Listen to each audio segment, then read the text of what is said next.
As many of you know, for 4 years, Joan has served in the Brady Center Board of Trustees and has been a tireless advocate for increasing awareness of the Brady Center and advocating solutions for preventing gun violence.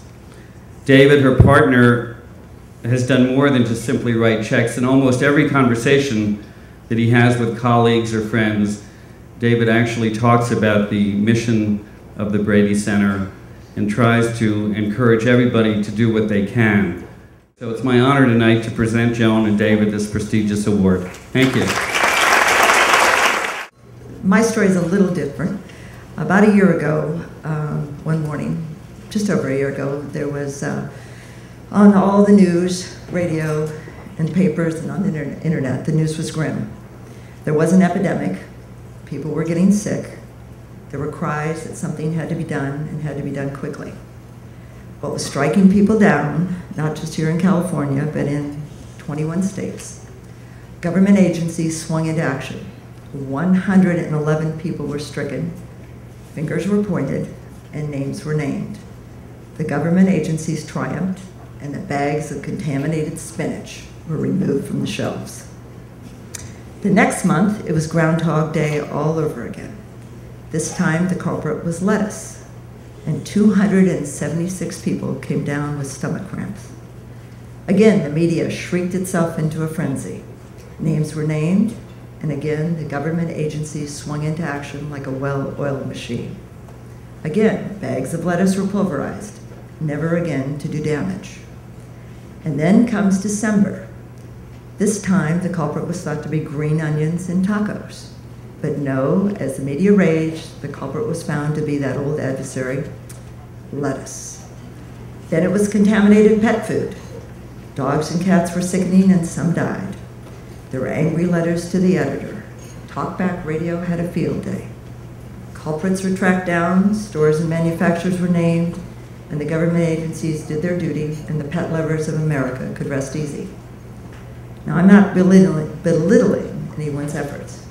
A health scare is a health scare. Pets are pets. We have beloved fish and dogs.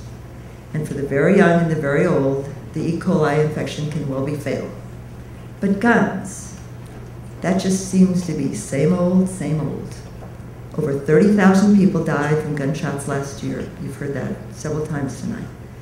8 children a day die in this country. There are 2 tables of children over there. They would be gone. 3 people will die in California today. So if 30,000 people died from E. coli, well, you could imagine the outcry. The shooting massacre at Virginia Tech in April, with 32 dead and 30 injured, was front page for a week.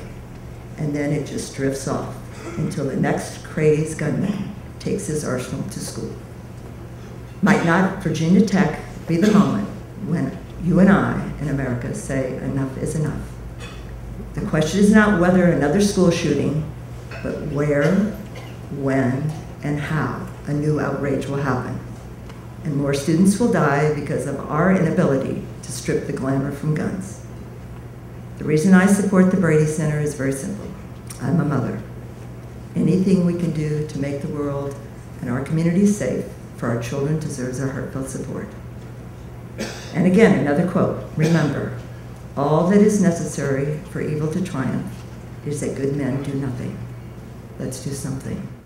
I own guns, and I've taught my kids how to shoot, and more importantly, how to respect their weapons, and I have absolutely zero problem with being registered and licensed.